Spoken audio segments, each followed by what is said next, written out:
Hello बच्चों, नमस्कार। स्वागत है आप सभी का आपके अपने गुरुकुल एकेडमी छतरपुर के ऑनलाइन प्लेटफॉर्म पर। आज हमारे पास है पेपर कक्षा 10वीं हाई स्कूल का सोशल साइंस का पेपर है। इसको हम देखने वाले हैं। पूरी एक्सरसाइज में कौन सा क्वेश्चन सही है और कौन सा गलत है, यानी tick the correct, matching, blanks वगैरह को देखते हैं। तो सबसे पहले वाले पेपर में आप पहले वाले पेज में आपको इंस्ट्रक्शन दिए रहते तो आपने वो पढ़े होंगे। उससे अपना कोई फिलहाल लेना देना है नहीं। हम देखते हैं क्वेश्चन प्रश्न क्रमांक 1, जिसमें सही विकल्प चुनकर लिखिए, यानी फर्स्ट क्वेश्चन में टिक द करेक्ट दिए गए हैं। सबसे पहला क्वेश्चन दिया गया था, खाज्या नायक प्रतिदिन सूर्य पूजा करने कहाँ जाया करते थे? तो इसका आंसर हो जाएगा नदी के किनारे।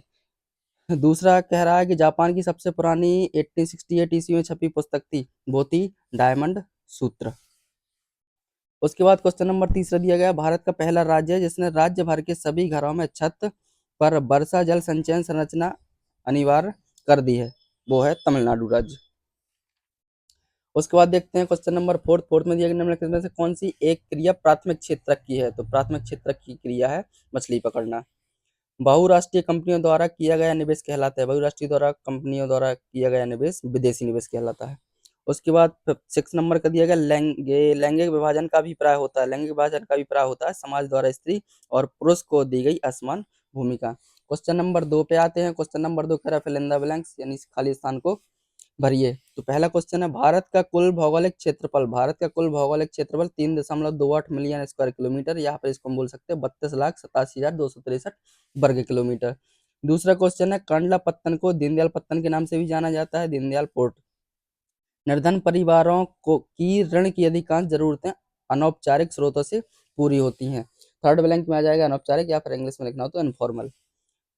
चौथे वाले ब्लैंक में आ जाएगा पशुधन, जिसको इंग्लिश में बोलते हैं हम लिव स्टॉक। पांचवे वाले में आ जाएगा 2023 और इसकी 2023, और सिक्स वाले में आ जाएगा रक्तहीन, इंग्लिश में आ जाएगा ब्लडलेस रेवोल्यूशन। उसके बाद देखते हैं हम नेक्स्ट क्वेश्चन में दिए गए हैं हमारे पास ट्रू फॉल्स। पहले वाले ट्रू फॉल्स में पहला वाला फॉल्स हो जाएगा, दूसरा वाला ट्रू हो जाएगा, तीसरा वाला ट्रू हो जाएगा, चौथा वाला ट्रू हो जाएगा, पांचवा वाला फॉल्स हो जाएगा, छठवें वाला फॉल्स हो जाएगा।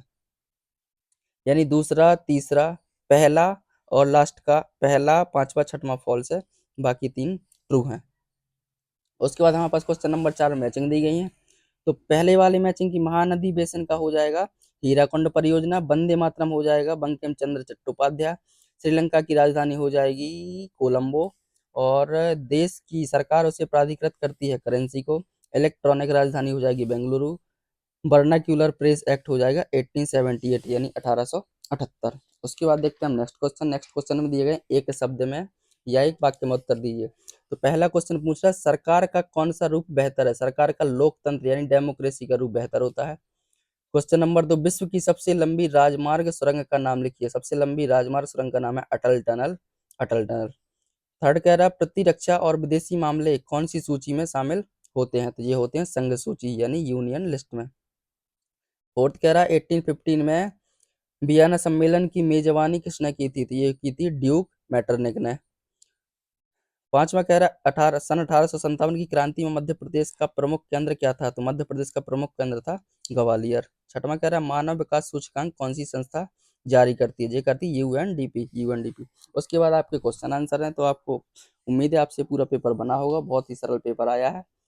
धन्यवाद। अगर आपको इसी तरीके से इस चैनल पर आपको सभी पेपर का सॉल्यूशन 1 बाय 1 मिलता रहेगा, आपको किसी भी क्वेश्चन में समस्या होती है तो आप हमें कमेंट के माध्यम से बता सकते हैं, हम उसका सॉल्यूशन आपको प्रोवाइड कराने की कोशिश करते हैं। आप चैनल को लाइक करें, शेयर करें, सब्सक्राइब करें, वीडियो को ज़्यादा से ज़्यादा शेयर करें, लाइक करें। धन्यवाद।